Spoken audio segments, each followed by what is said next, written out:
transparente, porque eso nos lo vamos a encontrar muchas veces, sino por una solución jurídica sostenible e irrefutable, que además de basarse en el conocimiento del expediente y en el conocimiento del derecho, también tome en cuenta un desarrollo interpretativo de los órganos de los que formamos parte. Estaba viendo el objetivo antes de iniciar esta clase, esta charla con ustedes, y señala precisamente que uno de los objetivos es, primero, que el personal que ya trabaja en el Tribunal Electoral del Poder Judicial de la Federación pueda aspirar a ser secretariado de estudio y cuenta, con lo cual a mí me queda claro, y solo quisiera aclararlo un poco más o que me clarifiquen esta parte. Todas y todos quienes estamos en este espacio de concurrencia, que somos 35 personas según anuncia aquí el sistema, todas y todos forman parte ya del Tribunal Electoral del Poder Judicial de la Federación, pero no son secretarios y secretarios de estudio y cuenta. ¿Es correcto? No sé si me lo quieras aclarar tú, doctor Báez, o alguien. Sí, el curso está orientado precisamente a quienes aún no desempeñan la función, tienen interés de llegar a desempeñarla, aunque, claro, esto lo sabemos, es formal. Materialmente, evidentemente, muchas personas pudieron ya haber estado desempeñando alguna o las funciones correspondientes. Muy bien, perfecto. Si tomamos esto en cuenta y si ya están dentro del tribunal, que eso es lo que a mí me interesa saber, no vamos a previo a entrar en materia a enfocar cuál es la función del Tribunal Electoral. Entiendo, y con esto quiero decirles que desde mi óptica, la formación previa incluso a la materia electoral nos sirve muchísimo.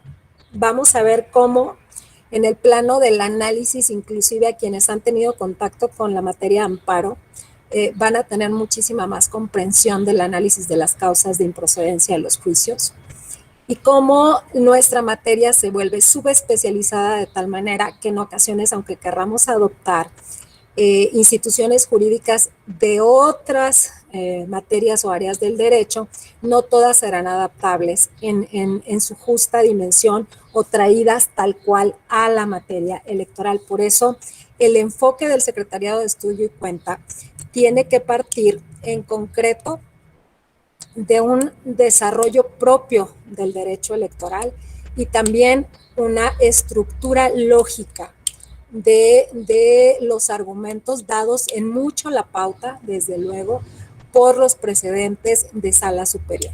Ustedes van a formar parte de una generación de secretarias y secretarios de estudio y cuenta de una transformación en el quehacer jurisdiccional, porque buscamos hoy hacer resoluciones mucho más ciudadanas y mucho más claras, obviando en mucho la extensa argumentación y procurando la sintaxis. De eso vamos a hablar hoy. Y solo decirles que yo soy una compañera más de ustedes, que tiene más años en esto nada más, pero que quiero que me vean y me sientan como una persona accesible y como una persona que hoy tiene como propósito compartir de la manera en que sea más fructífera para ustedes cuáles son precisamente las funciones de un secretario o secretaria de estudio y cuenta. Si les parece bien, son 2 horas. Podemos interrumpir en algún momento para hacer algunas preguntas, podemos hacer un alto en algún momento. Yo les diría, expondré más o menos unos 30 minutos, hasta donde veamos que podamos hacer un alto, pero si hay alguna cosa que no se entienda, vayan tomando nota y juntamos las preguntas, porque pueden enfocarse a un mismo aspecto y podríamos solventarlas más en una charla más profunda. En esta medida, si todas y todos están de acuerdo, iniciamos con el temario. El primer libro que existió para la elaboración de sentencias, que quienes ya estábamos en los tribunales teníamos que acudir a ellos, fue un libro de un exconsejero de la Judicatura Federal, Manuel Marroquín Zaleta. Don Manuel Marroquín Zaleta que fue un magistrado especializado en materia civil, si mal no recuerdo, de uno de los circuitos con mayor prestigio en todo el Poder Judicial de la Federación. Se caracterizaba por ser un hombre estricto en su forma de redactar estas resoluciones. Y en este libro lo que nos dice, fíjense ustedes, es casi como una sentencia fuerte. Dice, si el secretario o el secretariado, la secretaria o el secretario, no estudia a conciencia los expedientes, de nada le servirá el sentido jurídico, pues toda decisión jurídicamente correcta presupone el análisis cuidadoso de las actuaciones. Si no estudiamos a conciencia los expedientes, dice, de nada sirve la opción de solución que me brindes, porque probablemente si no tiene sustento en las actuaciones vamos a cometer un error judicial. Siempre deberemos cuidar precisamente que nuestras propuestas sean propuestas basadas en las actuaciones y en el derecho vigente. ¿Y por qué empiezo diciendo esto?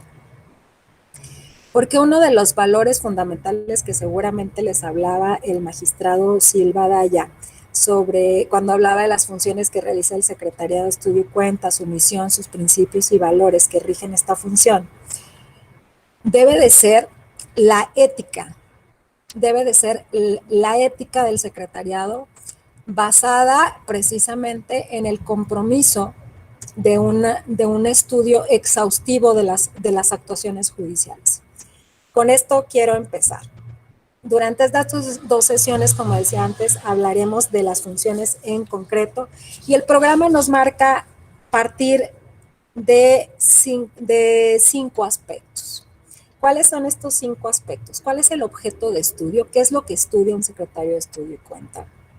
¿Cómo se estudian los asuntos? ¿Con qué finalidad se estudian los asuntos? ¿Cómo es la cuenta? ¿Y cómo se prepara y se rinde la cuenta? Antes de que exploremos a detalle cada uno de estos puntos, debo adelantarles que el secretariado no solo estudia los asuntos que tiene la ponencia que integra, también va a estudiar, inclusive previo a que presenten en ocasiones los proyectos, los asuntos que les turnan a las otras ponencias, porque al final de cuentas vamos a elaborar dictámenes técnicos sobre esas otras propuestas. ¿Y por qué inicio señalando o hablando de los dictámenes? Porque es muy similar la tarea que vamos a hacer en la elaboración de proyectos con la elaboración de dictámenes. Y lo primero que quiero que sepan es que un secretario o secretaria de Estudio y Cuenta no solo va a elaborar proyectos de sentencia, va a elaborar una serie de opiniones técnicas jurídicas que van a ir más allá del proyecto, no solo los dictámenes. También les va a tocar hacer intervenciones especializadas para una postura de su magistratura en una sesión.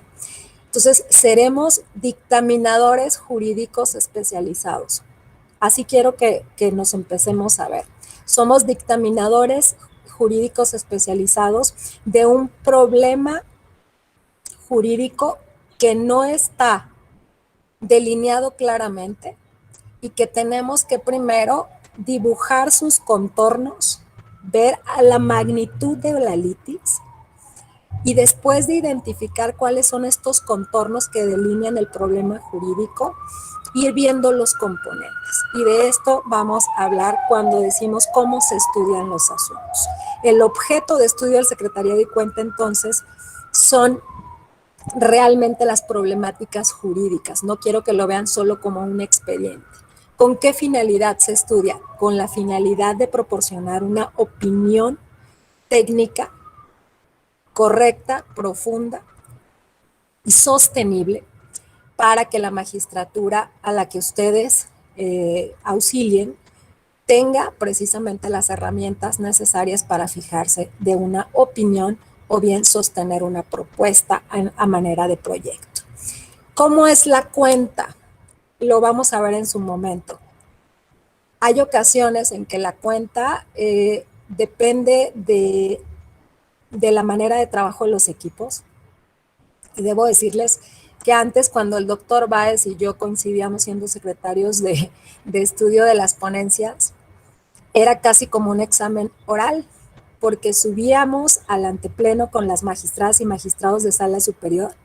Estábamos como conejitos en laboratorio en una sala contigua, y cuando revisaban nuestros asuntos y consideraban que necesitaban un dato adicional, nos mandaban llamar para hacernos preguntas sobre el expediente o sobre la propuesta de proyecto o para identificar una constancia dentro del expediente. De hecho, subíamos con el expediente físico con nosotras y con nosotros, por si era necesario. Fíjense ustedes cómo el hecho de la cuenta se vuelve un término antiguo, porque antes precisamente el secretariado en la Corte, antes de elaborar un proyecto, iba con la ministra o el ministro que le tocaba estar integrando ponencia y le contaba o le exponía cuál era la problemática del asunto para, en su caso, conversando con su titular, llegar a una propuesta de solución previo a la elaboración del proyecto.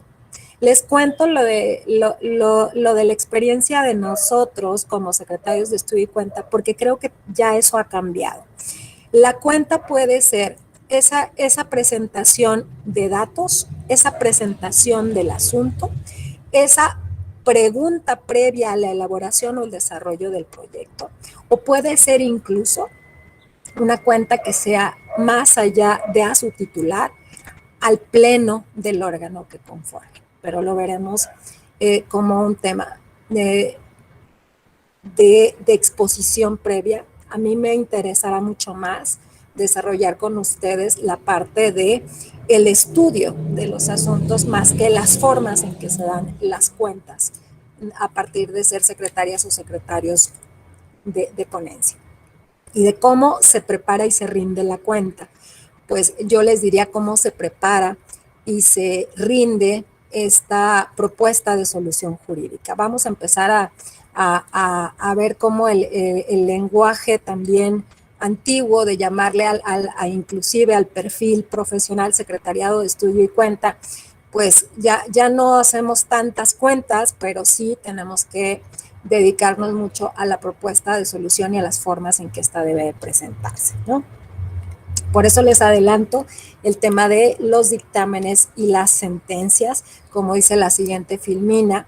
Entre los dictámenes, seguimos por favor, entre los dictámenes y las sentencias, esta presentación se las voy a hacer llegar, vemos que en los dictámenes vamos a analizar tal vez proyectos de resolución que presentaron otras ponencias y vamos a dar esta opinión jurídica para hablar si compartimos o no la propuesta, pero como en estos dictámenes también tenemos que sostener la opinión que le estamos dando a nuestro titular, se vuelven una suerte precisamente de una revisión de un proyecto de otros y de los nuestros por parte de otros equipos. Y en las sentencias, pues sí, vamos a elaborar estos documentos que comunican la decisión del tribunal, la decisión o la solución jurídica al problema planteado, y son, como sabemos, una forma, las sentencias de comunicación entre jueces y ciudadanía, y desde luego la forma más patente del quehacer jurisdiccional. Seguimos, por favor. Si nos vamos a la parte formal, que es con lo que quiero empezar, el reglamento interno del Tribunal Electoral del Poder Judicial de la Federación, en su artículo 40, nos dice pues cuál es el perfil o las funciones del Secretariado de Estudio y Cuenta. Y empieza señalándolos que estarán adscritos a distintas ponencias de las salas del Tribunal Electoral, que estarán dotados de fe pública. El Secretariado de Estudio y Cuenta da fe pública de todos los actos, no. No somos un fedatario público. De hecho, yo como magistrada no tengo fe pública. La tienen las y los secretarios de mi ponencia. La tuve yo cuando era secretaria de Estudio y Cuenta y podía dar fe de las actuaciones que obran en el expediente. Puedo certificar o podía certificar una copia del expediente. ¿Se dan cuenta la magnitud de la importancia entonces de dotar de esta potestad de avalar una actuación en un expediente que tienen las y los secretarios de Estudio y Cuenta? Hace poco quienes están por aquí Maleni, no me dejará mentir. Decía una maestra de la especialidad que para ella debía haber un sistema de responsabilidad de los secretarios de estudio en cuenta que llevara a que pudieran ser recusados y ¿qué decía Maleni además? Bueno, vaya, ya, que tenían que garantizarse la imparcialidad de cada uno de los secretarios, casi sometiéndolos a examinación, igual que a las magistraturas, porque sostenía algo que tenían mucho de razón. Dice, es que si el secretario o la secretaria tiene un vínculo de afinidad o de parentesco y es quien le va a ir a contar al letrado, decía, al juez o a la jueza, cómo está planteado el problema en las actuaciones, pues tenemos que tener mucho cuidado, decía, de que no le fuéramos a mentir a nuestro titular. Y entonces todo el resto del grupo decía como si el titular se creyera la historia del secretario, estoy cuenta. Pues déjenme decirles que esa preocupación genuina va por la importancia de la actuación de las secretarias y los secretarios de estudio y cuenta. Efectivamente, no ocurre tanto en el tribunal electoral. Yo he estado en juzgados de distrito, he estado en tribunales unitarios y en tribunales colegiados de circuito, y yo les debo decir que en 27 años de carrera judicial, ninguno de mis titulares, ninguno, ha tenido una actuación como juzgador o juzgadora que dejen de revisar el expediente y las constancias y que me crea lo que yo le estoy proponiendo en un proyecto a mí o a ninguno de mis compañeros. Sin embargo, es verdad que la función del secretario de estudio y cuenta debe ser tal, la fe debe ser tal de lo que sostiene que existe, que debería el titular considerar que en la magnitud de esta labor no está faltando a la ética. Vaya, que la tarea del estudio directo del expediente, primera en orden, es del secretariado. La juez o el juez tiene un secretario que estudia y da cuenta para que sea ese vehículo transmisor de lo que el expediente trae consigo. En nuestra formación judicial, me atrevo a decir en casi todo el Poder Judicial de la Federación, nuestros titulares se vuelven también nuestros maestros y nos guían en esta actuación, pero además verifican que nuestra primera opinión no tenga sesgos, porque como vamos a ver, la lectura en ocasiones de una actuación, de una diligencia, de una documental, de un informe, puede darnos una primera impresión y en una segunda lectura darnos cuenta que estábamos teniendo un sesgo en la interpretación o un sesgo en el peso de la importancia de algunos aspectos que se contenían ahí. Nuestra materia no tiene un amplio grado de apreciación subjetiva en cuanto a las pruebas, porque no valoramos casi nunca testimonios. Pero puede ocurrir que en el dar fe y en el estudio dejemos de ver algunas actuaciones. Y en eso, por eso antes de seguir hablando del artículo 40 y su desarrollo, yo les debo de decir, la fe pública del secretariado tiene en sí mismo la importancia reconocida para que el secretario de estudio y cuenta se vuelva precisamente un aval del expediente para el juzgador y procesalmente para el órgano. Somos los encargados, las encargadas de sustanciar o de tramitar, de estudiar y de revisar los medios de impugnación. Y fíjense, al titular no se le encarga que tenga este deber de estudio y revisión. Entonces, ¿en quién recae formalmente esa tarea? Regresamos a la página anterior, por favor, en donde estábamos. Al secretariado. Y en un tema de responsabilidad o de corresponsabilidad, realmente el secretariado sí tiene una responsabilidad importante compartida con su titular. por supuesto. Es el encargado o la encargada de formular, aquí dice, fíjense ustedes lo que dice el reglamento, anteproyectos de acuerdos y sentencias. Pues yo corregiría un poco el reglamento.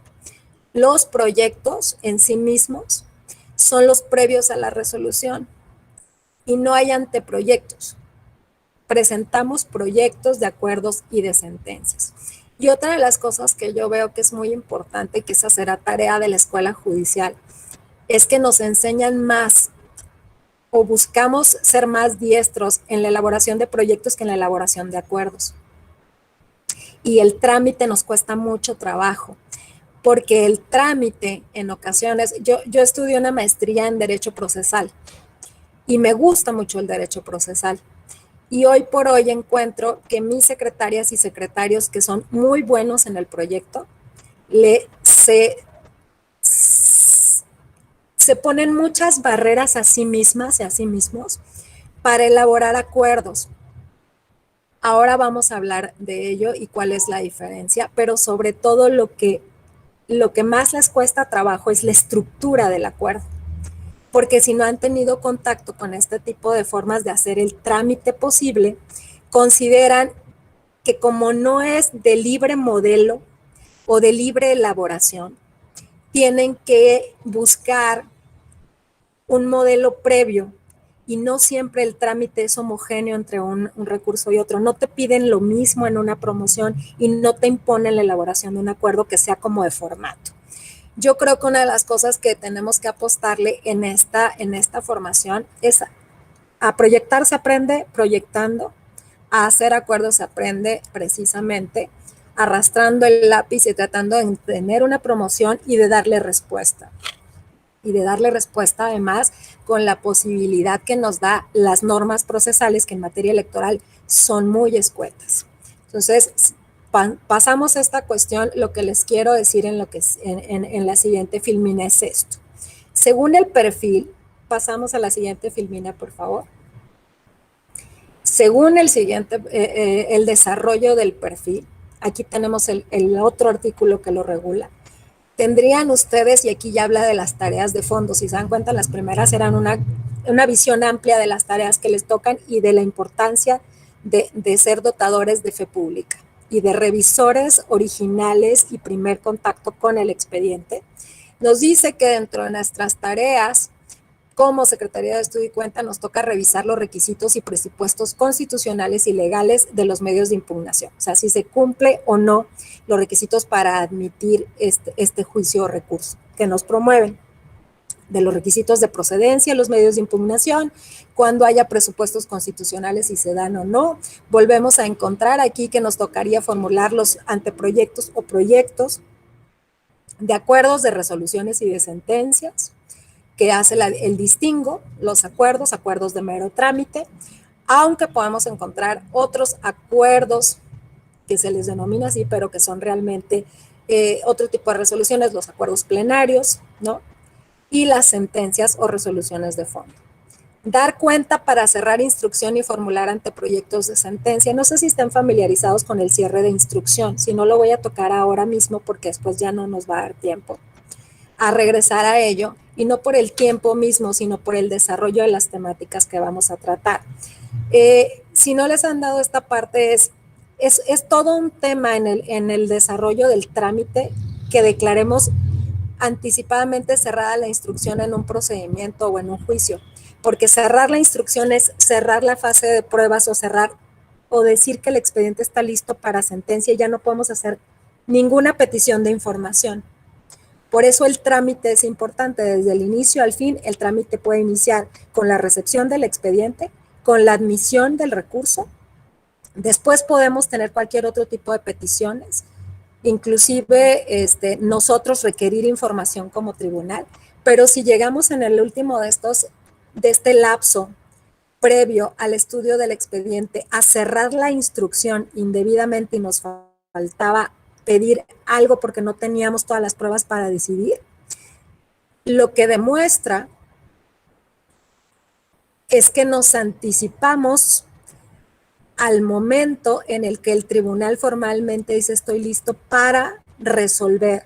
y tendríamos que regularizar el procedimiento, volverlo a abrir, lo cual significaría o evidenciaría una falta de cuidado del trámite. Por eso el trámite es importante. Las actuaciones judiciales, y más en un órgano como el Tribunal Electoral, no son enmendables. Por eso buscamos siempre evitar el error. El error es humano, pero el error se debe evitar precisamente teniendo el cuidado de revisión en los expedientes. Y esa sí es labor de nosotras y de nosotros como secretarios de estudio de cuenta. Por eso, en este punto, vuelvo a hacer hincapié, en la parte de instrucción o de trámite de los expedientes, tenemos poca literatura y tenemos muy pocas normas que nos digan cómo hacerlo. Lo vamos a tratar en el transcurso de esta charla, si me lo permiten. Practicar y desahogar diligencias y audiencias necesarias en la instrucción o trámite. Yo les debo de decir que las audiencias necesarias que vamos a tener que desahogar generalmente van a ser en los juicios laborales o los conflictos laborales que conocemos, y todos los odiamos, aunque me estén grabando. Se los digo, todos los odiamos, todos y todas los odiamos. Pero ¿saben por qué los odiamos? Uno, porque creemos que no es un conflicto electoral en sí mismo, porque es un conflicto laboral, pero es de nuestra competencia. Dos, por el poco contacto que tenemos con la materia laboral. Tres, porque le tenemos pánico a las audiencias y equivocarnos en ellas. Y la mejor forma de vencer todo esto es acercándonos y haciéndolo, y conociendo y volviéndonos expertas y expertos también en el desahogo de esas audiencias. Si yo no hubiera estado en un juzgado de distrito, hubiera llevado tantas audiencias, desde declaraciones preparatorias, testimoniales, confesiones, las que ustedes quieran, pero particularmente no hubiera tenido la oportunidad de estar en un juzgado de distrito de amparo. También les hubiera tenido pánico escénico al llegar, porque para empezar diría, Dios mío, ¿y en qué momento voy a pasar a la etapa de alegatos? Y si me piden que admita una prueba. Hoy por hoy, fíjense ustedes, por eso les digo que esta charla, lo bueno de esta charla es que es amplia para poder tratar cosas que en otro momento no tocaríamos. Hoy por hoy, la pandemia nos ha hecho jueces más próximos. Me tocó a mí hace menos de 2 semanas estar en una audiencia laboral, y como la ley mandata y el formato de juicios en línea y el desarrollo de las audiencias, que debe estar la o el titular. Ustedes, mi secretaria de estudio cuenta que es muy brillante, nunca había llevado una audiencia laboral. Mi instructor tuvo que estar ahí con micrófono apagado guiándola, preparando previamente un día antes toda el acta de desarrollo de la audiencia. Me acordé cuando yo estaba en amparo. Haces un formato que abre las etapas y después dices, Dios mío, que no pida la verificación de firmas, por ejemplo, en amparo, o que no pida la suspensión de la audiencia para continuarla por alguna razón. Con nosotros, lo más que puede pasar es que califiquemos posiciones o preguntas de una parte a la otra. Bueno, pues yo viví la experiencia después de muchos años de volver a calificar posiciones y de estar presente en una audiencia en la que lo que mi secretaria vivió en ese momento, yo lo viví muchísimos años antes.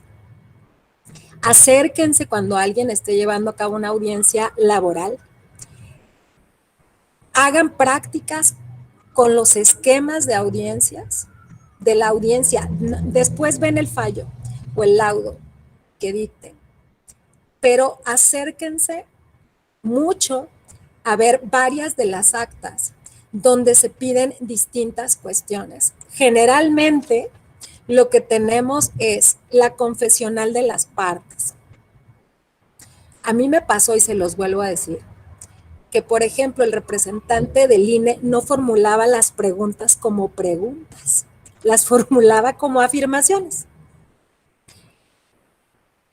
Cuando tienes criterio ya de juzgador y sabes que está hablando en torno al establecimiento de la parte central de la litis y que si no le calificaba yo de legal la posición o llamaba a la reconvención de formularla adecuadamente, el perjuicio era para el trabajador. Técnica y estrictamente yo le debí de haber no calificado como legal la posición. Qué bueno que estaba yo ahí, porque es nuestra función y es nuestra tarea. Pero lo que les quiero decir no es otra cosa sino dejar de tenerle miedo a ese tipo de actuaciones y volverse secretarias y secretarios de estudio, que entren de frente a ese tipo de desahogo de audiencias, que se ofrezcan inclusive a mecanografiarle a alguien en su momento, bueno, ya no es mecanografiar, es a escribir el acta, porque de eso se aprende muchísimo y les va a servir no solo para la materia electoral. Así que cuando el reglamento interno del Tribunal Electoral del Poder Judicial de la Federación se copia un poco el reglamento interno del Poder Judicial de la Federación o la ley orgánica, habla del desahogo de estas diligencias de instrucción o de trámite, realmente a lo que nos llama es a dos cosas. A asumir como secretarias y secretarios de estudio y cuenta que si no es bajo la figura virtual, ustedes, cada una y cada uno, se vuelven precisamente los instructores y guía del desarrollo de estas audiencias. Por eso les comentaba que sí es verdad que el juicio en línea nos ha involucrado más a las y los juzgadores para tomar de frente esto, pero podría haber sido que su titular les dijera, guíe usted la audiencia, califique usted las posiciones. Y para eso tendremos que brevar de los conocimientos que tengamos de la materia civil, por ejemplo, sobre este esquema. En eso también hay que ahondar un poquito más. Dar cuenta en sesión pública. A ustedes, a cualquiera de ustedes que me quiera contestar, ¿a ustedes les daría ilusión dar cuenta en sesión pública de un asunto? ¿Sí? ¿Sí, Gabriela? Que el doctor Báez les cuente cómo se siente cuando das cuenta en una sesión pública de sala superior. De verdad es un honor dar cuenta en sesión pública. Como secretario de estudio y cuenta, muestras tu trabajo y a veces el trabajo de los demás, pero además tienes que hacer una síntesis de la problemática para exponerla. En esta síntesis cada vez tratamos de ser más claros, tenemos mucho que hacer al respecto, pero realmente es un honor porque estás mostrando tú tu trabajo, generalmente. Hay muchos nervios y hay mucha responsabilidad, pero se muestra, y esto es lo importante y valioso, se muestra la valía del equipo jurídico de las magistradas y los magistrados. Se muestra quién hace esa tarea. Y también nos forma mucho, nos da muchas tablas. Yo he tenido amigos que me decían, yo no quiero dar cuenta nunca. Se me va a trabar la lengua, voy a decir otra cosa. También eso pasa. Pero realmente lo que importa es que el personal profesional que está haciendo el estudio atrás de la sentencia salga en esta visión de conjunto y de pleno y muestre precisamente cuál es la propuesta de solución. Ahí sí se da cuenta de manera formal. En sesión se da cuenta o se expone la problemática y la solución de manera sintética y volveremos a ver cómo la parte de la sintaxis es sumamente valiosa. Pues como ven, son muchas las cosas que se les tocan como secretarias y secretarios de estudio y cuenta, y todas son realmente importantes. Seguimos, por favor. Vamos a entrar en materia de manera más puntual con cada uno de los propósitos de esta charla. ¿Cuál es el objeto de estudio? Yo les decía que aunque dijera que el objeto de estudio era el expediente, yo digo que el objeto de estudio es el problema jurídico, porque eso es lo que vamos a estudiar y eso es lo que vamos a proponer una solución. Sin embargo, en la materia, en los manuales que existen para ello, podemos decir que nuestro objeto de estudio en lo material, en el día a día, sí va a ser el estudio de los expedientes turnados a la ponencia o turnados a otra magistratura, vaya, los expedientes de que conozca el tribunal y en lo particular, ¿qué es lo que debemos de estudiar? Y aquí empieza nuestro abanico de tareas particulares de qué debemos de estudiar. Yo les diría, ¿qué debemos de estudiar? Todo el expediente. Debemos de analizar la demanda de una manera integral. Debemos de analizar el acto impugnado de una manera integral. Debemos ver las actuaciones previas a ese acto impugnado y las debemos de ver porque puede ser que haya un vicio en el desarrollo del procedimiento y que se dé una violación a las formalidades esenciales y tengamos que ordenar el reenvío o reposición del procedimiento. No podemos dejar de ver nunca la normativa aplicable y en ocasiones en materia electoral definir cuántas y cuáles son las normas aplicables va más allá de lo que en un primer momento podemos hacer como el catálogo del derecho al que debemos acudir. Y ahora les voy a dar ejemplos de por qué. Y siempre, siempre, siempre ver, no importa si estamos en una sala regional o en la sala superior, ver precedentes. ¿Precedentes de quién? De la propia sala superior. Si están en sala superior, sí. Si van a estar en salas regionales, los precedentes del tema de donde se haya visto, no importa cuál de las salas regionales. Debo decirles que hay una escuela no escrita. Las salas regionales siempre vemos nuestros propios precedentes, como en una suerte circular de ideas, y siempre vemos los de la sala superior y siempre vemos si la corte dijo algo respecto a esta figura jurídica. ¿Yo qué les recomiendo? Que sus precedentes y su búsqueda de precedentes sea muy amplia, que vean y conozcan el desarrollo interpretativo de cada figura jurídica, de cada integración de la sala superior, y que vean su sala y que busquen un poquito más allá. Pero sobre todo que se convenzan siempre, no sobre qué sala lo dijo mejor o lo resolvió mejor, sino hacia dónde va la línea de interpretación de protección de derechos, que ustedes se formen ese criterio. Y eso va mucho con un pensamiento crítico, de revisión de precedentes. Los precedentes, ustedes quieren ser buenas y buenos secretarios, si te doy cuenta, nunca hagan un copy-paste. Nunca. Eso habla de una baja calidad del trabajo de un secretario y un secretario de estudio y cuenta. Pueden tomar como base, pero ustedes pueden reconstruir el argumento y siempre busquen reconstruirlo de manera más clara, más sencilla y más entendible. Eso es la valía de cada secretario de estudio y cuenta, porque copiar y pegar podemos hacer todos, y en un proyecto se nota dónde están el copy-paste. Se ven los recortes, se dan unos brincos impresionantes la redacción, y eso al final es la presentación de una mala calidad en el trabajo jurisdiccional, lo cual, perdónenme, pero en el Tribunal Electoral del Poder Judicial de la Federación buscamos que no ocurra. Imagínense ustedes que nosotros somos un tribunal revisor, que podemos decirle a otro tribunal que lo hizo mal, y nosotras y nosotros mismos no buscamos ser de excelencia. Claro que van a decir que entonces como revisores lo que nos interesa solamente es decir que lo que nosotros estamos construyendo como respuesta jurídica es lo mejor, pero nuestro trabajo no hablará de un órgano de revisión extraordinaria que se vuelve además órgano cúspide y que tiene que ser órgano cúspide también en la calidad. Por eso hago hincapié en estas cosas. La demanda es una... Yo quisiera que lo vieran así. La demanda es el límite del espacio, del mapa de análisis que ustedes van a tener.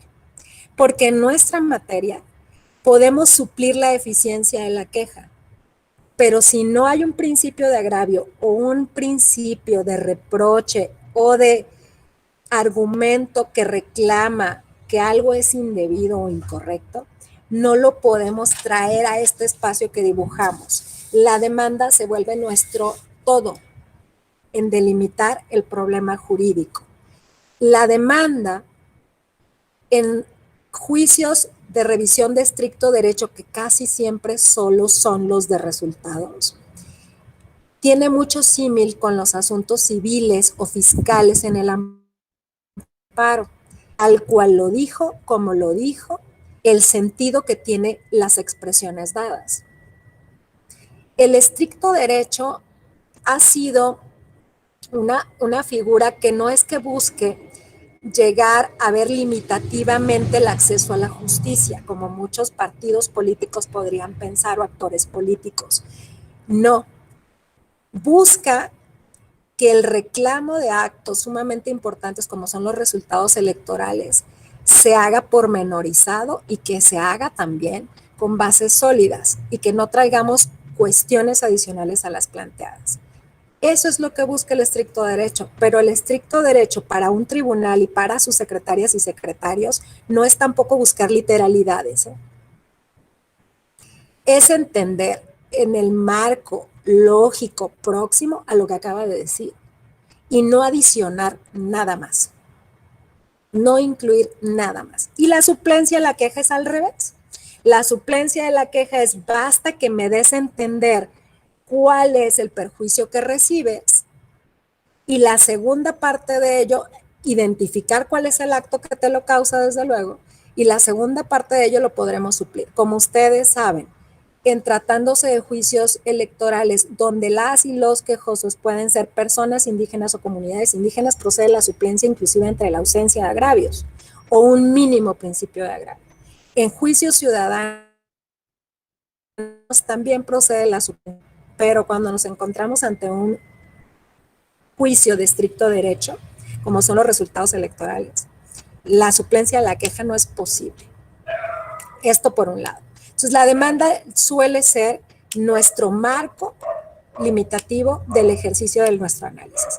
El acto impugnado, las resoluciones que tenemos que revisar frente a lo que la demanda se dirige a rebatir como incorrecto o contrario a derecho o limitativo de sus derechos, generalmente va a ser además un punto en el que en tentación de exhaustividad podemos caer en el error de ir más allá de revisar puntos del acto reclamado que no estén controvertidos. Y aquí tienen que ver el acto reclamado en la medida del reclamo. Si vemos el acto reclamado como un todo y no hay agravios de frente a alguna de sus consideraciones, esas quedan firmes. Una de las cuestiones que es un problema en técnica de elaboración de sentencias, que eso yo creo que después, cuando se pueda, se llevarán a cabo talleres prácticos, y les quiero poner este ejemplo. Cuando hay varias partes de una sentencia que se reclaman, pero que son análisis separados, ejemplo, la revisión de la fiscalización de los partidos. Puede ser que haya más de una multa impuesta por infracción de distintas cuestiones de rendir la fiscalización.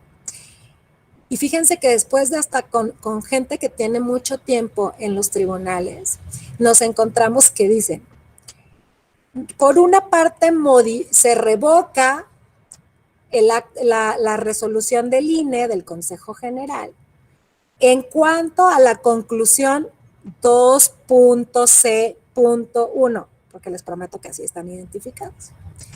Segundo punto resolutivo, se modifica la conclusión 3.7.l. Una sentencia no se puede confirmar y modificar por partes, y ese es un error en técnica de elaboración de sentencias. Un acto impugnado se analiza como un todo, y nuestro proyecto de resolución lo ve como un todo en la parte en que es impugnada, en la parte que vamos a revisar, en la parte en que nos traen a revisión porque se sustenta que es contraria a derecho. Entonces, nunca, ni en su examen de secretarios de estudio y cuenta, ni cuando lo sean, cometan ese tipo de errores de que en su abstract o en sus resolutivos respecto de una misma sentencia haya más de dos sentidos. No puedes confirmar y modificar, no puedes confirmar y revocar, no puedes modificar y revocar. ¿Cómo se soluciona eso? Alguien me preguntó una vez que estábamos en proceso. A ver, los sentidos de las sentencias, y con esto me voy a meter a partes procesales, pero prefiero dejárselos y darles tips de algo más útil. El sentido de las sentencias nuestras por disposición de la ley puede ser confirmar el acto impugnado, modificar el acto impugnado, revocar el acto impugnado o dejar sin efectos el acto impugnado. Hay sentencias en las que se revoca para efectos de algo, se revoca para efectos de que reponga el procedimiento. Hay sentencias que dice se modifica, y aquí está la clave, en lo que fue materia de impugnación, el acto impugnado, y el resto queda firme. Con eso acotamos, no necesitamos decir que revocamos una parte, es esta parte se deja sin efectos y esta otra subsiste. Y eso lleva a un sentido global de una modificación.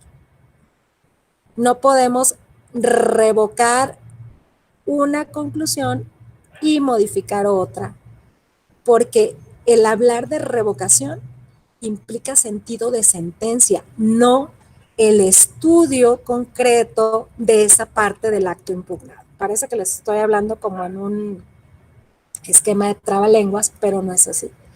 ¿Cómo salvamos entonces? Se modifica en la parte impugnada y en lo demás queda firme. Se revoca lisa y llana, se revoca y queda sin efectos. Se confirma, pues no tiene ningún problema, ¿no? Va a quedar exactamente como lo revisamos. Pero en ocasiones, nosotros como órgano de revisor, confirmamos, pero por razones distintas. Y ustedes dirán, eso es una modificación. No, si no cambiamos el sentido.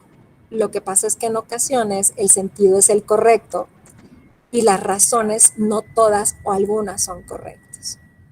Por eso, cuando ustedes lean proyectos que digan se confirma pero por razones distintas, es que el resultado iba a ser el mismo, pero le faltó al órgano que estamos revisando dar razones que eran las de mayor peso para llegar a esa conclusión. ¿Estamos? Entonces, confirmo por razones distintas. Modifico en lo que fue materia de impugnación. Y eso incluso lo pueden ver.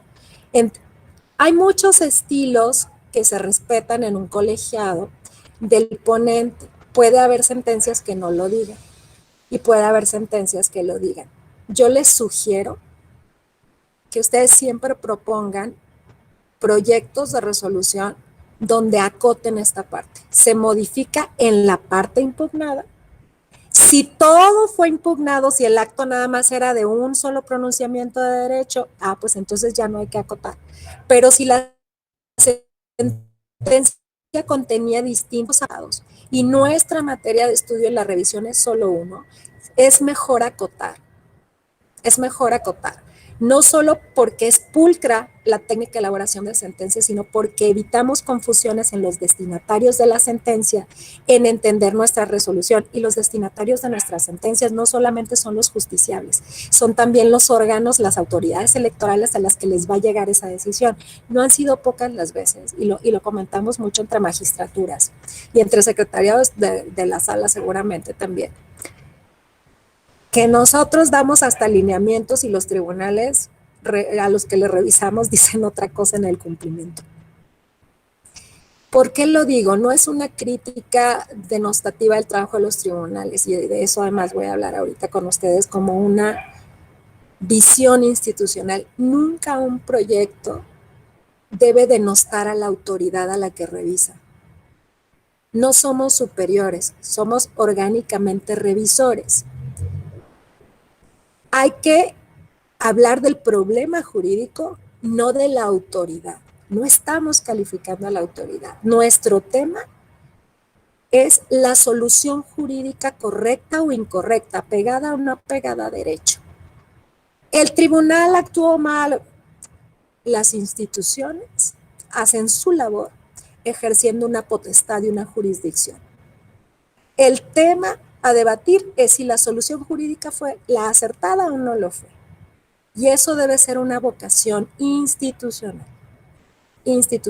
Pero también la claridad en la definición de el acto impugnado, si va a quedar firme, si lo vamos a modificar en parte, revocar en parte. Y yo me pongo como primer punto de ejemplo.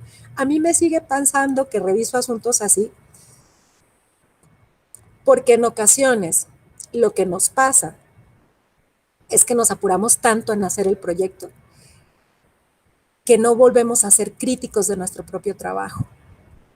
Otro de mis consejos sería, siempre que ustedes terminen de elaborar un proyecto, revísenlos con ojos críticos, vuélvanse a corregir, mejoren su propio proyecto. Yo tengo ese vicio, lo he tenido toda la vida, porque mis jefes lo tenían. Y les llevabas el proyecto y le metían mano y quedaba mejor. Presentar un proyecto con segunda revisión o con tercera revisión, dentro de los tiempos, por supuesto. Y si lo vas a mejorar y te vas a dar cuenta, por ejemplo, de la falta de claridad en el sentido y en acotar la litis, o si te vas a dar cuenta además que faltó concluir a una idea, te pule a ti como secretaria y secretario de estudio y cuenta, te hace ser precisamente exhaustivo y claro y presentar un trabajo de calidad. Y yo creo que eso no nos lo dijeron nunca. Nos lo dicen las revisiones cuando nos regresaban los proyectos. Yo se los aconsejo mucho. Les va a hacer distinguirse por la claridad de su trabajo y por la completitud de su trabajo. Solo hasta ahí me voy a quedar en esta parte del objeto de estudio.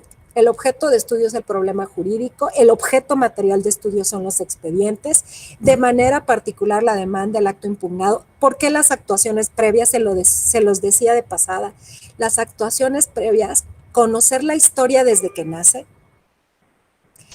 Cuando ustedes se familiarizan con el expediente y entre más expedientes ven, lo que no tiene un expediente, porque a veces lo que le hace falta al expediente es lo que está marcándonos la pauta para un error en el trámite previo. Por eso hay que revisarlo de pe a pa, desde el inicio hasta el final.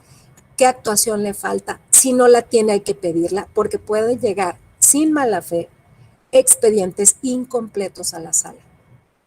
Entonces, el acto impugnado puede tener como base actas o acuerdos previos y no estar. Por eso es importante no solamente revisar la demanda y el acto impugnado, sino todas las actuaciones. Nunca nadie debe conocer mejor un expediente que el secretariado que tiene asignado ese expediente para revisarlo. La vergüenza más grande que podemos pasar es que alguien más detecte algo que nosotras no vimos o que nosotros no vimos en el expediente en nuestra ética profesional como secretarios, porque esa es nuestra principal función, que no falte el análisis de cada una de las partes del expediente para conocer y sostener, yo así lo digo, para sostener una propuesta de solución jurídica que aguante y sea a prueba de todas las opiniones válidas posibles. Esa es la medida del compromiso de ser secretaria y secretaria de estudio y cuenta. El mayor orgullo debe ser que su proyecto, y lo es, Carlos no me dejará mentir, era motivo de felicidad que pasaras al pleno y dijeras, mi proyecto pasó bien, porque habla del equipo y el trabajo de equipo y del orgullo además de darle a tu magistrado una solución que sea avalable por todos, que no esté a discusión, porque tú propusiste una solución completa y sostenible. Y eso en todas las salas. Y eso es parte del orgullo de la carrera judicial, hay que decirlo. Pero es hacer bien nuestro trabajo. Sin embargo, podemos encontrar que en ocasiones nos confiemos y propongamos soluciones que se caigan en el camino. Y de eso es lo que vamos a buscar con estas pautas que yo les quiero compartir, que eso no nos ocurre. Cuando hablamos de la normativa aplicable en materia electoral puede ser un abanico muy, muy amplio. Hoy tenemos nuevas leyes generales en el sistema normativo de nuestro país. Sobre todo las encontramos con un enfoque de derechos humanos, en los cuales tenemos que irnos más allá del tema visto solamente, por ejemplo, en la ley de instituciones electorales y procedimientos electorales o en la ley general de partidos, porque se involucra, y les voy a poner un tema, por ejemplo, el problema jurídico sobre la violencia política por razón de género. Tantas cuantas como qué leyes, reglamentos o acuerdos generales tenemos que ver para resolver un asunto. Depende del enfoque en que esté dado la problemática. Lo que no podemos, y con esto es solo, hasta ahí me voy a quedar en esta primera aproximación o asomo, lo que no podemos pensar es que solamente nuestro marco de norma atendible va a ser la Ley General del Sistema de Medios de Impugnación o la Ley General de Partidos Políticos o la Ley General de Instituciones y Procedimientos Electorales. Si la figura es una figura que tenga que ver con derechos humanos, tendremos que ver un conjunto de normas, o si tiene que ver con derecho de acceso a la información o de transparencia, protección de datos personales. En el tema de las impugnaciones de los partidos políticos, impresionante, cada uno de ellos tiene un universo de normativa interna que debemos saberla ubicar con esto. Esta es la pauta que yo les quiero dar. Deben saber el listado de normativa que tiene cada partido político e identificarlo. Y sus leyes y reglamentos, su reglamento, su normativa interna. En el título lleva el contenido. Y van a encontrar que cada uno prevé cuestiones distintas hasta en las formas de impugnación internas. Y eso hay que considerarlo como un abanico de norma que tenemos que ir a conocer si lo que estamos decidiendo son conflictos internos de partidos políticos. Si nos ubicamos en un enfoque que no tiene que ver con normativa interna de partidos políticos, que nos enfocamos en un enfoque en el que la conflictiva tiene que ver con derechos fundamentales, nuestra normativa aplicable va a ser entonces también la que resulte de ello. En otros casos no lo será, ¿no? Pero también dentro de la normativa aplicable tenemos que considerar los criterios de jurisprudencia. Eso es muy, muy importante. Y verificar otra cuestión. Un error judicial grave sería aplicar o proponer un proyecto que surgiera, además de ese proyecto, una resolución de normativa declarada inconstitucional por la Suprema Corte de Justicia. En el caso de las reformas en materia electoral, hay normas de las leyes electorales locales que no pasan esta revisión de control de constitucionalidad y que son declaradas inconstitucionales y están como muy dispersos a ver cuáles son. Cuando tengan un asunto en particular frente a ustedes, verifiquen la última reforma, si se fue acción de inconstitucionalidad a la Corte y si superaron las normas este control, porque lo peor que podemos hacer de fallar a nuestra función de ser los peritos de los resolutores, como son los secretarios de estudio y cuenta, los peritos en derecho de las y los resolutores, es proponer una solución invocando derecho que no es vigente o que se ha declarado su inconstitucionalidad. Y no es menor, no pasa con frecuencia, pero puede pasar. Y esto es muy, muy importante conocerlo. Seguimos, por favor. Antes de buscar una solución y elaborar un proyecto, hay que ver los acuerdos. Porque como les decía, si nos falta algo del trámite, hay que enmendarlo, hay que hacerlo en tiempo. Es importante, tiene una periodicidad y unos plazos, el auto de turno, verificar la demanda, el informe circunstanciado que a veces no nos llega con el expediente, sobre todo cuando estamos en proceso y las autoridades se tardan en enviarlo. La publicitación de la interposición del medio de impugnación, si hubo no escritos de terceros interesados. En materia electoral, las posturas de los escritos de terceros interesados son importantes. También es cierto que surge el tema de ver si son oportunos o no los escritos de tercero. Los escritos de tercero no siempre, por el hecho de presentarse, se entenderán como escritos que es susceptible su análisis. También tienen un término para presentarse y si son extemporáneos, pues entonces no tendremos nada que responder sobre las posturas de los terceros. Ojo, esto no se los va a decir casi nadie porque nos vamos by the book, pero a nosotros nos ha pasado mucho en salas regionales y sobre todo pasa porque no hay una expertise desarrollada en quienes promueven ante los tribunales electorales. Quiero decirles que hay abogados y abogadas que litigan otras materias y que incursionan en el litigio en materia electoral y se confunden o inclusive son representantes legales de algún ciudadano o de algún partido político, pero que no conocen la materia electoral y sus escritos de tercero no son escritos de tercero, son realmente demandas. Y hay que reencauzarlos como demanda y nos impone tramitarlos como demanda. Y esto es importante identificarlo desde que recibimos el escrito de tercero interesado. Si vemos, no sé quién de aquí lo quiera mencionar, pero las personas terceras interesadas que comparecen a juicio van manteniendo una postura afín con lo resuelto previamente y quieren que se sostenga lo resuelto en la instancia previa, ¿no? Van reservando el cuidado del litigio para que no cambie el sentido de este, porque como se decidió en la instancia previa, le resultaba favorable. Pero si lo que vemos que en un escrito de tercero están impugnando un acto porque tienen intereses contrarios, no quieren que subsista la sentencia previa, sino que realmente están controvirtiendo esa sentencia, aun cuando se denomina escrito de terceros, nos impone una carga como tribunal. Nos impone dictar un acuerdo plenario, proponer un acuerdo plenario de reencauzamiento del escrito de tercero para que se tramite como demanda, para que se publicite la demanda, para que rinda informe la autoridad sobre eso.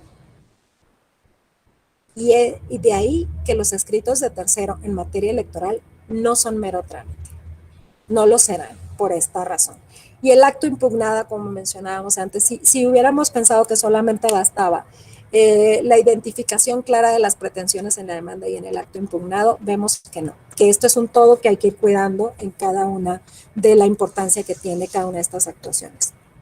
Constancias a revisar de la demanda. Cuando yo entré a un tribunal colegiado, yo siempre iba a estudiar al fondo de los asuntos, sobre todo en las materias que no conocía mucho, porque me jalaba mucho la atención los conceptos de invalidez o de perjuicio.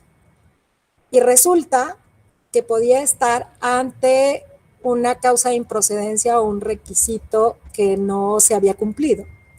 Y entonces me decía mi magistrado, oiga, pues muy bien su estudio de fondo, pero hay una causa de improcedencia del juicio. Fíjense ustedes que en materia electoral, lo que primero vemos es si es oportuna la demanda o si está firmada. Pero lo segundo que tenemos que ver y que nos representa a veces conflicto es si quien promueve, en qué calidad promueve para ver su legitimación. Y eso es importante tomarlo en cuenta. Ustedes saben que los partidos políticos tienen desde luego dirigencias en todos los órdenes. Sin embargo, si no viene por la representación del partido político promovido el juicio, probablemente no se acredite la personería de quien promueve y tengamos que desechar, o que tenga legitimación a la causa pero no al proceso, o a la inversa. Así que aquí las figuras de legitimación a la causa, legitimación al proceso y personería son importantes. El Tribunal Electoral, en una garantía de acceso a la justicia, ha dado legitimación más allá de lo que, o ha reconocido legitimación más allá de lo que ustedes lean en la Ley General del Sistema de Medios de Impugnación para promover algunos juicios y recursos como construcción de lo que ha interpretado. Por ejemplo, antes, nunca cuando nosotros éramos jóvenes secretarios de estudio y cuenta de la Sala Superior, hace ya muchos añitos, un ciudadano o una ciudadana no podía presentar un recurso de apelación, porque los recursos de apelación, la ley decía tajantemente que solamente los partidos políticos podían impugnarlos. Uno de los primeros criterios de este tipo uno de los primeros asuntos que hizo evolucionar el criterio de la legitimación en la promoción de los recursos de apelación por ciudadanas y ciudadanos fue un caso, si mal no recuerdo, Carlos, de la hermana de Calderón, de María Luisa Calderón, en un asunto en el que había sido candidata y le habían impuesto una multa también a ella o la declaraban responsable, por ejemplo, de no haber cumplido alguna de las de los informes, creo, como precandidato o candidata. Si el partido no quería impugnar o no lo consideraba, pero ella quería impugnar, ella promueve un recurso de apelación y dice, hay una afectación a mi interés jurídico y me causa un agravio personal. y empezamos a transitar en conceder que había legitimación también para las personas físicas que estaban sujetas a ese régimen de fiscalización. Por eso, ¿qué es lo que les quiero decir? Que también la lectura de las tesis y las jurisprudencias en materia de legitimación y personería van a ser su catálogo más seguro para conocer quiénes o no, quiénes y a quiénes se les concede legitimación. La Escuela Judicial y el área de jurisprudencia del Tribunal Electoral ha hecho un compendio que está súper fácil de acceder a él. Está inclusive clasificado, el listado lo pueden descargar de tesis y jurisprudencia por separado y van a encontrar en el solo rubro de la legitimación, cuando hablen de legitimación, personería y legitimación a la causa, la extensión hoy del criterio para entender esa legitimación. Y es importante porque si leen solo la ley, se van a quedar con una visión formal de letra de ley, pero no de otra manera. A nosotros nos sigue pasando y ustedes, de verdad, si yo no se los cuento, tal vez no lo sabrían. Hay criterios del Tribunal Electoral donde dicen, por ejemplo, ubiquémonos en el término acciones tuitivas de derechos. Las acciones tuitivas de derechos. ¿Quién puede venir en defensa colectiva de un interés? Con interés legítimo y no con interés jurídico, pero que es válido que acuda ante el órgano jurisdiccional a reclamar un derecho del grupo social al que pertenece, ¿no?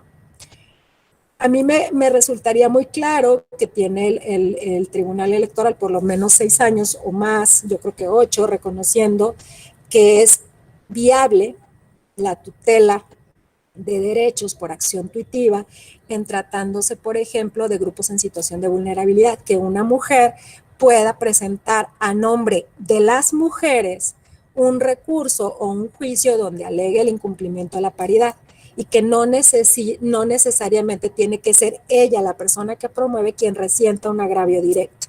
Bueno, pues nosotros en Sala Monterrey todavía hace como 15 días revocamos una sentencia de un tribunal electoral local donde no le reconocía legitimación a una mujer por promover a nombre de las mujeres como género. Por eso es importante estar cercanos a ese listado, por lo menos, y al contenido de estos criterios que nos dejan en claro el margen ampliado ya de quiénes son sujetos de legitimación para promover en el juicio. Los requisitos de procedencia, igual, les digo que los mayores de los problemas se presentan en la legitimación. Acabamos de tener también un asunto en el que un secretario de organización electoral considera que tiene la representación de su partido y promueve algo en representación del partido. Entender quiénes son los representantes autorizados para la promoción del juicio, ante qué autoridades, porque luego encontramos otro enfoque que quiero que tengan claro, es el representante de un partido ante un instituto electoral o un consejo distrital, sobre todo los consejos, no está facultado para actuar a nombre del partido en otros consejos o ante otros órganos. Hay una representación acotada. Y ese es un enfoque que lo conocemos los tribunales, pero los partidos políticos no siempre, sobre todo en el orden local. Eso se les pasa. En sala superior todavía se cuelan asuntos donde entre las prisas y vienen de los estados las problemáticas, promueve algún representante de partido que no tiene precisamente la legitimación para actuar ante otras autoridades electorales. Y eso lleva a, ¿qué creen? A que no hagan el examen de fondo y entonces lleven a una causa de improcedencia y al desechamiento, para que no les pase como a mí en colegiado cuando era una noble secretaria, ¿no? Que les presentan un estudio de fondo y resulta que había una causa de improcedencia y pues había un desechamiento y era mucho más fácil el sostener la solución correcta. Nunca vamos a preferir, en el Tribunal Electoral nunca se van a preferir el desechamiento de los asuntos. Siempre se procura hacer un estudio de fondo del caso porque somos además un órgano terminal. Sin embargo, cuando la causa de improcedencia es nítida, cuando no hay discusión, no la podemos nosotros zanjar con el ánimo de ofertar un acceso a la justicia. ¿Por qué? Porque estos son los límites del control, precisamente, de acceder a los órganos jurisdiccionales, ¿no? Vamos a revisar las pruebas, como les decía, hay muchos tipos de pruebas que en otros juicios podemos encontrar, en materia electoral no, pero sin embargo tenemos una problemática importante en identificar, porque no tenemos prueba tasada, pero nos habla la ley del peso del indicio. Ahora, indicios leves, levísimos, la suficiencia de la prueba basada en prueba presuncional, ese es un tema que lo ha desarrollado más las sentencias del tribunal que la propia jurisprudencia del tribunal.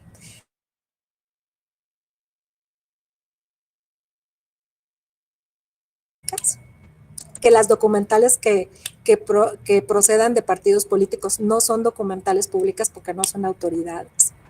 Y que esos son vicios que a veces tenemos de identificar indebidamente las pruebas. Como ven, mis ganas de hablarles más de lo procesal para que esas partes que tal vez no las vean en otro lado nos ha llevado como 1 hora ya o 1 hora y media. Yo pensé, la verdad, que no iba a tener mucho que contarle en 2 horas sobre este tema si me basaba en seguir la guía que preparamos yo y mi equipo, pero mi propósito más que nada es quererles compartir más allá de lo que dice la guía. Estamos como a 30, 40 minutos de acabar la clase. Seguramente ya ahorita su ánimo de seguirme prestando atención no es mucho. Si a ustedes les parece bien, seguimos con la fase de preguntas y de algunas dudas que tengan en este sentido para escucharles yo a ustedes. Y el guión que me sirve de guía para ir explorando con ustedes, lo puedo dejar hasta aquí. ¿Les parece bien? Muchas gracias, magistrada. Pues sin duda, bueno, ¿qué puedo yo decir? La verdad es que yo he quedado anonadado con la exposición que nos ha brindado, al margen pues sí, todos los recuerdos que me ha traído cabeza. Y sí, la verdad es que en apariencia puede tenerse la idea de que son cuestiones que no reclaman mucho tiempo, pero como usted misma lo acaba de decir, son esos pequeños detalles que contribuyen precisamente a la formación de todos nosotros como pues servidores públicos jurisdiccionales de calidad y servidoras públicas de calidad en el ámbito jurisdiccional. Pero bueno, realmente aquí quienes mejor pueden intervenir y quien seguramente tendrá comentarios, dudas, la oportunidad pues, resolverlas precisamente con alguien de la experiencia como la magistrada Valle Aguilas Ochoa, pues quedan ustedes, compañeras, compañeros, en el uso del micrófono para, levantando la mano o abriendo el micrófono uno a la vez para que podamos escuchar dudas, comentarios que tengan a partir de esta magnífica exposición que ha hecho la magistrada Valle Aguilas Ochoa. ¿Alguien que tenga alguna duda, algún comentario? Jesús, por favor. Muchas gracias, doctor. Primero, felicitar a la magistrada por la excelente exposición del día de hoy. Yo solamente tengo una pequeña duda, una inquietud, más que una duda. Me gustaría, en su opinión, saber qué recomendaciones puede dar para un secretario de estudio y cuenta que, por ejemplo, intenta dialogar con criterios de la Corte Interamericana. ¿Cómo utilizar estos criterios? ¿Cuál es la forma más adecuada de trasladarlos sin que sea una mera referencia, por ejemplo, o sea, un mero, como usted decía, copiar y pegar el precedente, sino que realmente logremos digerir el precedente y aplicarlo al caso en concreto, buscando pues una solución mucho más integral, digamos, una solución que abone a la protección de los derechos político-electorales. Muchas gracias, magistrada. Muchas gracias, Jesús Ángel. Fíjate que tocas un tema que es muy importante. Una tentación grande cuando sea secretario o secretaria estoy cuenta, sobre todo cuando tenemos casos límite, casos calificados como difíciles, o que son una oportunidad para ampliar los derechos, es considerar el sustento de nuestra tesis en algunas afirmaciones hechas en segmentos de sentencias de cortes internacionales, no solamente de la Corte Interamericana, del Tribunal Europeo de Derechos Humanos.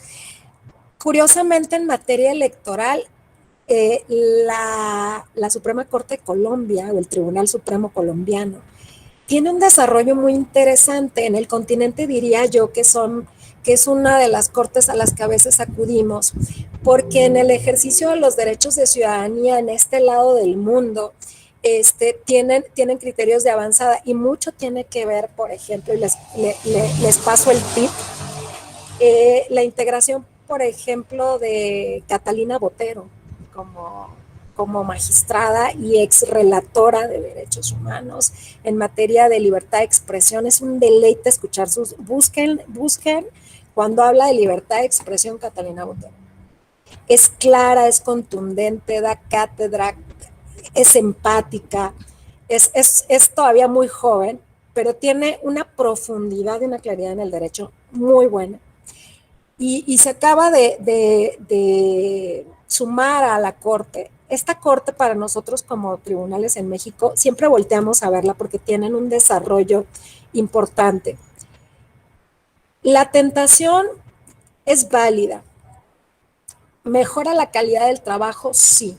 Lo que nosotros debemos de cuidar es no descontextualizar y tomar como estas frases que apoyan nuestra propuesta de una nueva tesis jurídica, porque eso no es lo correcto. Llevamos a un sesgo en la cita que podría inclusive llevar no solo a una crítica en el ámbito académico y a llamar a la atención del trabajo del tribunal, como darle otro contexto y otro sentido.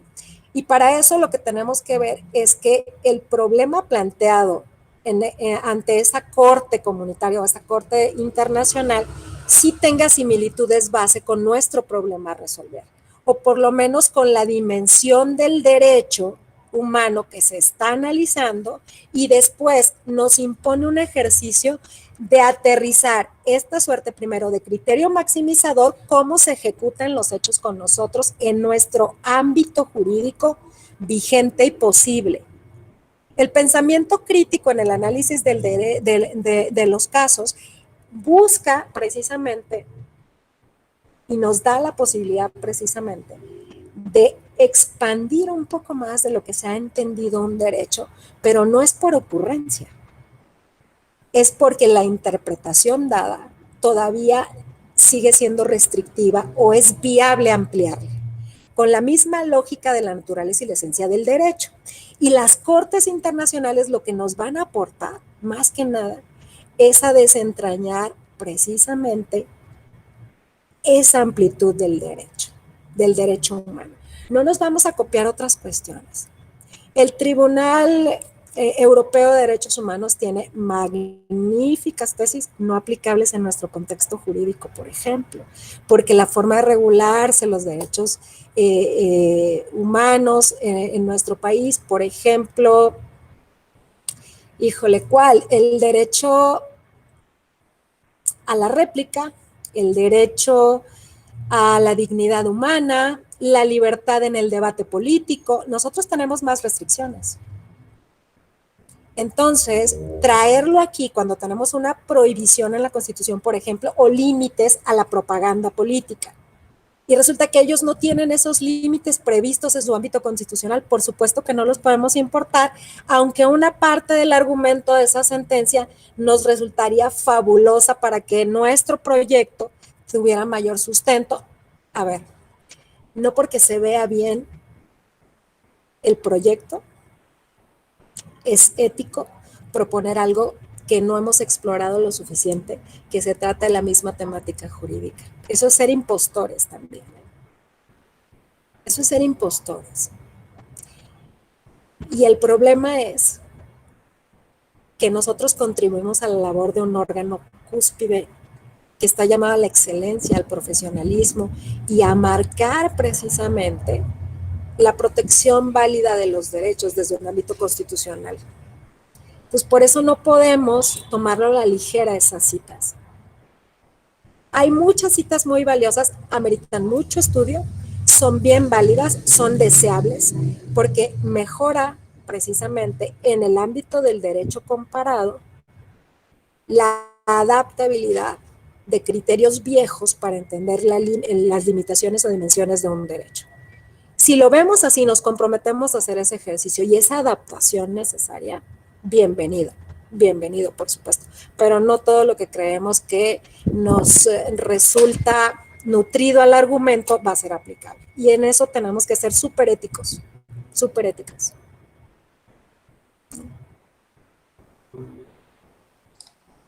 Muchas gracias, magistrada.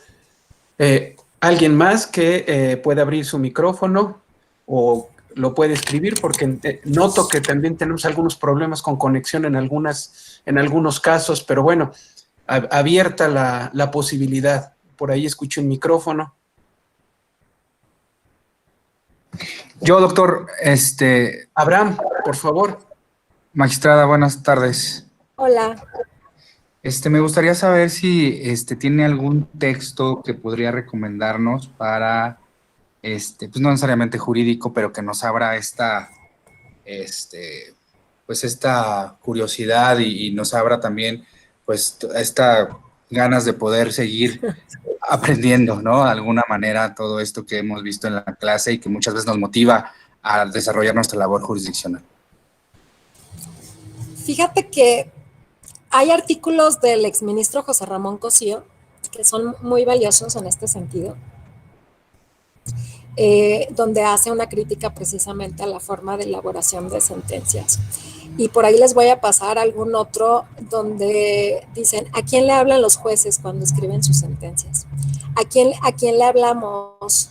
¿A quién le hablamos los tribunales cuando escribimos nuestras resoluciones? Y tomar en cuenta esto, yo creo que es una guía importante, porque es muy fácil que nuestra visión de análisis se vicie o caiga en el vicio de nuestro microuniverso.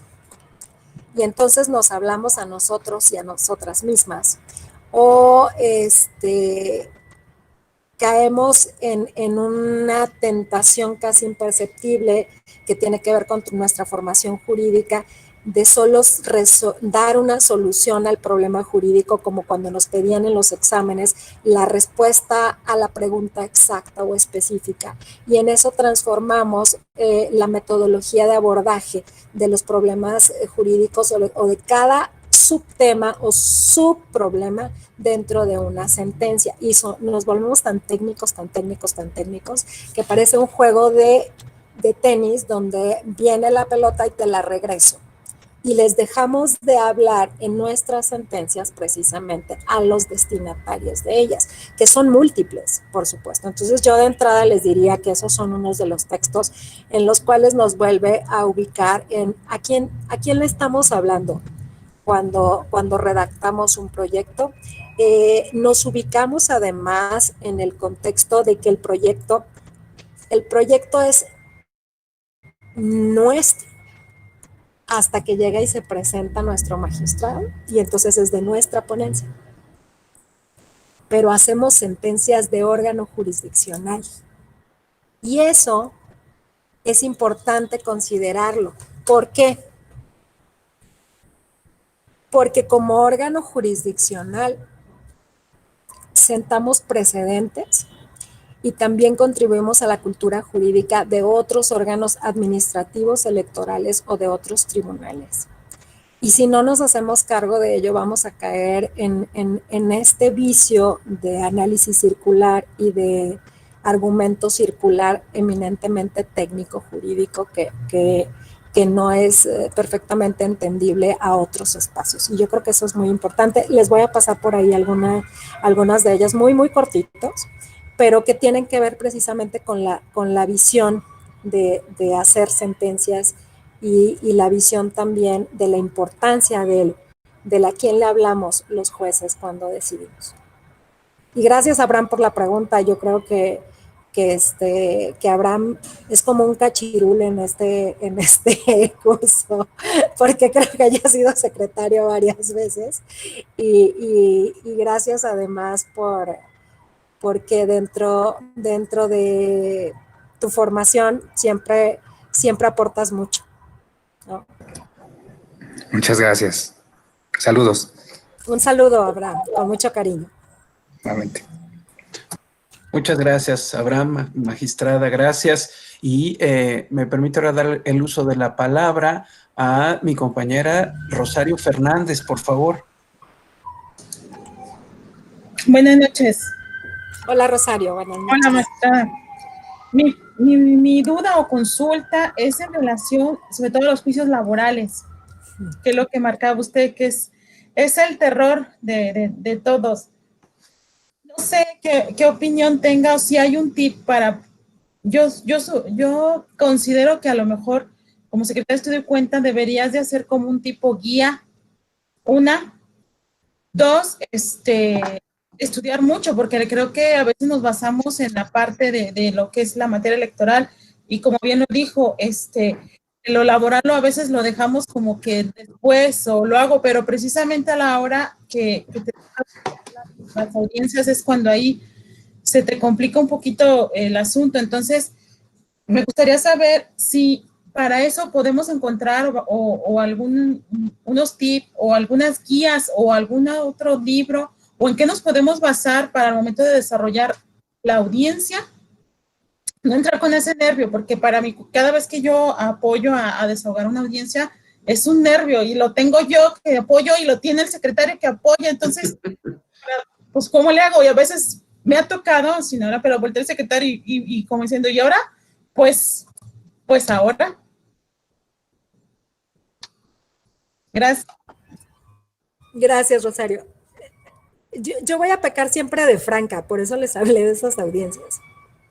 Y dije que todos las odiamos y todas las odiamos. No, hay garbanzos de a libra que les gusta, hay secretarios que les gusta, que conocen la materia. No conozco ningún texto. Pero yo creo que nos puede servir, desde luego, volver a las bases del derecho laboral, y te puede servir muchísimo. A ver, las bases del derecho laboral, por supuesto, con los límites de las pruebas, sobre todo, ¿no? De cómo son admisibles, etcétera, en materia laboral. Yo creo que la escuela judicial está tomando nota de eso, de que sí hace falta una capacitación especializada en ello, porque siempre, a ver, pues acaba de entrar la reforma laboral del Poder Judicial de la Federación, y los juicios laborales a nosotros nadie nos dijo que ya no nos tocaban. O sea, seguirán siendo nuestros, seguirán siendo una jurisdicción subespecializada, como que ahí está y nos toca. Va más allá, incluso a identificar la naturaleza de las relaciones laborales en un órgano autónomo, donde tienen además las juntas, los consejos. Yo les diría, empiecen a identificar orgánicamente cuáles son los órganos desconcentrados, cuáles de ellos son actividades ordinarias, cuáles son actividades temporales. Estudiemos la diferencia entre relación laboral y una relación de carácter civil, como puede ser el trabajo prestado, trabajos específicos o trabajos prestados por honorarios, por obra determinada. Pero en las audiencias, Rosario, lo más importante de identificar, en las audiencias yo les diría que les va a servir doble si ven un manual de juicio de amparo donde hable del desarrollo de la audiencia en amparo. Es lo más cercano que vamos a encontrar. Porque hay etapa de alegatos, hay etapa de... a ver, aquí hay una etapa de conciliación. Si identificamos cuál es el punto en la conciliación, ¿se llega a la conciliación o no se llega? ¿No? Esa no nos representa problema. La etapa de alegatos, pues alegarán las partes, se inicia la etapa de alegatos. Hay una formalidad porque la anuncias y cada parte va a alegar o va a argumentar por tanto tiempo.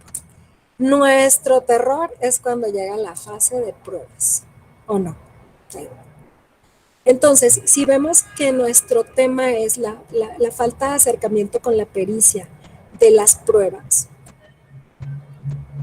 porque además nos puede resultar que creemos que está bien ofertada y no. Y ahí mismo la tenemos que señalar si la admitimos o no, porque esa es la inmediatez en la toma de decisiones es la que hace que el nervio aparezca. Y no siempre además son ofertadas de manera, de manera esperada, por decirlo de alguna manera.